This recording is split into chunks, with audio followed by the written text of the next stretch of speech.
An unprecedented 65.3 million people around the world have been forced from their homes.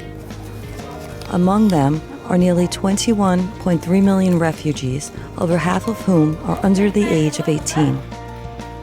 As the conflict in Syria enters its fourth year, the UN Refugee Agency, UNHCR, has registered close to 4.8 million Syrians, nearly 656,000 of whom are sheltering in Jordan. To encourage adolescent girls to develop and explore their aspirations through art, Meredith Hutchison created the Vision Not Victim program. To this end, she took her camera to the UN refugee camp in Jordan, where she photographed girls dressed as the adult they aspired to be.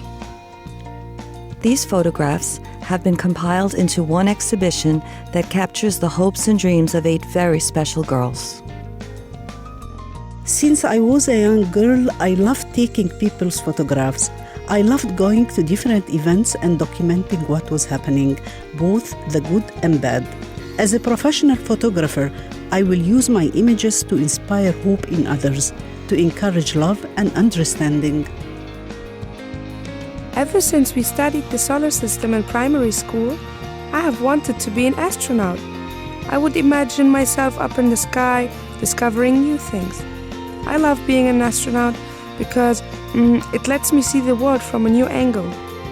Many people told me a girl can't become an astronaut.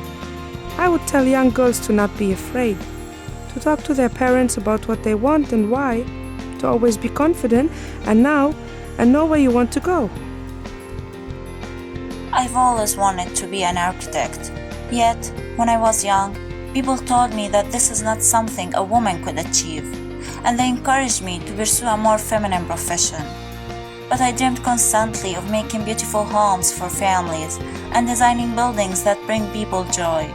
I hope I will be a model for other girls, showing them that you should never give up on your dream, no matter what others say.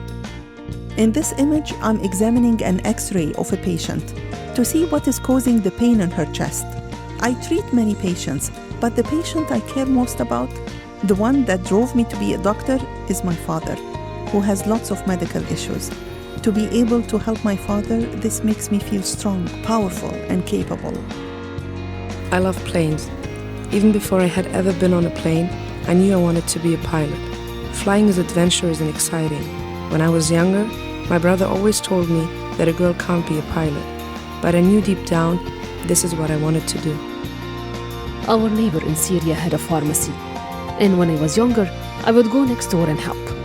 As the war started, I watched this pharmacy help the injured. When I saw this, I knew that this was an important job and what I wanted to do. It's early morning and I'm waiting in my classroom for my students to arrive. I teach younger children to read and write Arabic. I am very compassionate and kind person, and so a perfect teacher. I am strict, but I go out of my way to gently help those students who are having difficulties. I saw a policewoman for the first time when I was 11. Before that, I hadn't considered it as a career. At that moment of my life, I wasn't even going to school. I just had no interest. But now, I have decided it is my dream. I will study hard and pursue it.